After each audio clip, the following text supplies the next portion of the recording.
Most people watch Stranger Things for the story, but if you really pay attention, the show is quietly telling you what happens next. These are 16 times Stranger Things predicted its own plot with clues you completely missed. Starting off with number 16, the Demogorgon game was never just a game. Season 1, Episode 1. The Demogorgon! Right at the start, the boys are deep into Dungeons and Dragons. It feels innocent. Just kids playing. But look closer. They're fighting the Demogorgon, and Mike warns it's their hardest battle yet. Then Will fails his role. Game over. And seconds later, real life mirrors it. Will disappears. That game wasn't random. It was the show quietly telling you what was about to happen.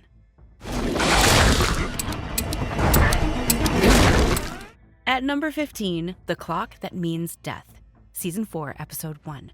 In Season 4, that creepy clock sound keeps repeating. At first, it feels like background horror, but it's actually a signal. Every time it chimes, someone is about to die. It follows Chrissy before anything even happens. That's what makes it scary. It doesn't react to death, it predicts it. 14. Jason's joke that became reality. Season 4, Episode 9. Jason casually says a hangover feels like being split in half. It sounds like a dumb joke. You forget it instantly. But later, during the chaos, the gate tears through Hawkins and through him. He's literally split in two. Same words, same outcome. It hits harder because he said it himself.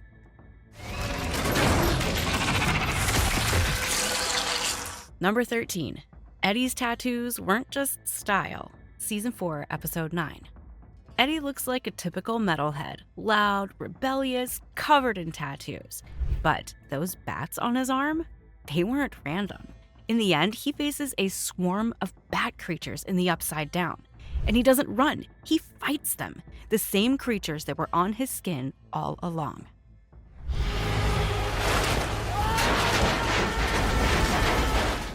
Number 12 may not have been that obvious. Henry was hidden in plain sight. Season 4, Episode 1.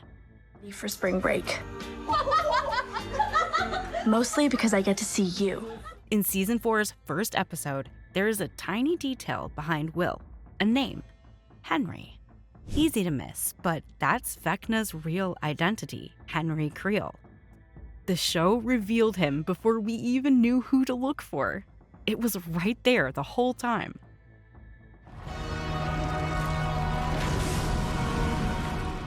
(11) Lucas vs. Dustin was predicted early, Season 2, Episode 2. Remember the arcade scene? Lucas teases Dustin for failing to rescue the girl in the game.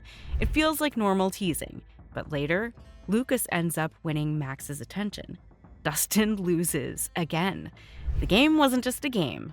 It reflected what was coming. Secrets will unfold behind the clouds. You could not have figured out number 10. Will's fireball line was a hint. Season 2, Episode 4. Will talks about using fire in D&D when nothing else works. It sounds like a kid just being excited. But later, when he's controlled by the Mind Flayer, what saves him? Heat. Joyce uses fire to force it out. That one line wasn't random. It was a clue.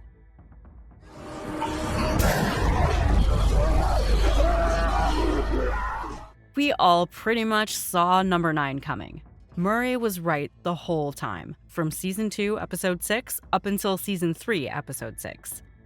Murray sounds crazy at first, talking about Russians in Hawkins. Nobody takes him seriously. But Season 3 proves everything he said was true.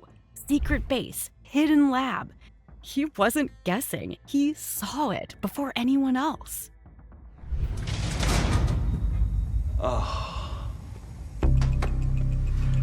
Anyone want to trade jobs? Number 8. Another one that couldn't be easy to figure out.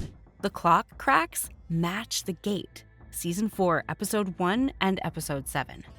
When Chrissy sees the clock in the woods, the glass is cracked in a strange pattern.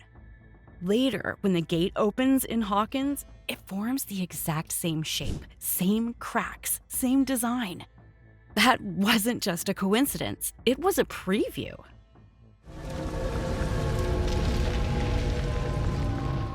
Seven, the Roman numerals weren't random.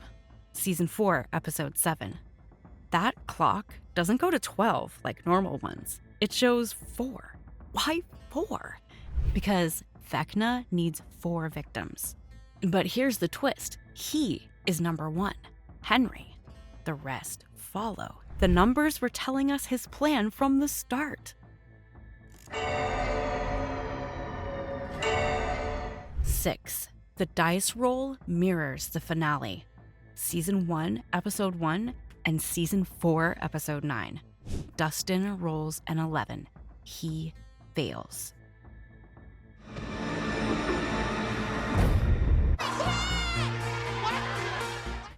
Erica rolls a 20. They win. It seems like a fun moment, but it's exactly what happens later.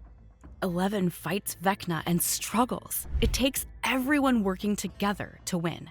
That early game explained the ending. Number 5, which most of you definitely missed. The poster already told us Barb was gone. Season 1, Episode 3. Nancy walks through school asking about Barb. Behind her is a poster that says, "Nevermore." It's a reference to a poem about loss. It quietly confirms Barb is already gone before we even accept it.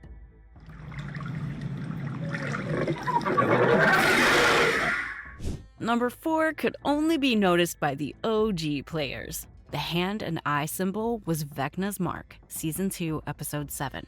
In Season 2, there's a symbol in the background, a hand with an eye. Most people ignore it, but it's tied to Vecna in D&D lore. The show hinted at him long before introducing him.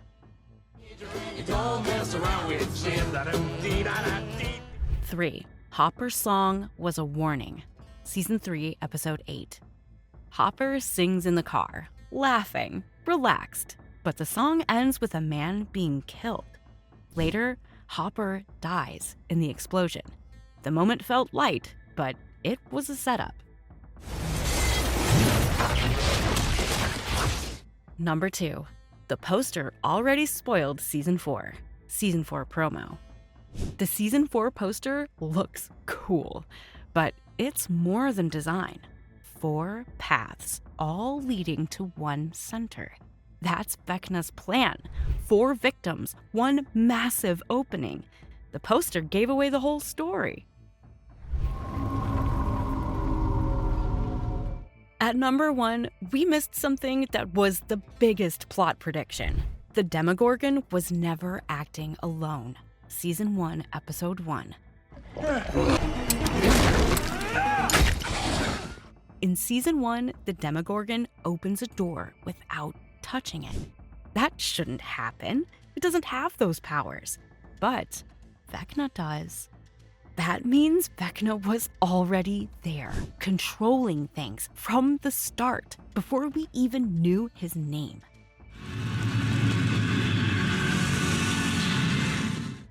Once you start noticing these clues, the whole show changes. Nothing feels random anymore. Every small detail means something. And the craziest part, most of it was right in front of us the whole time.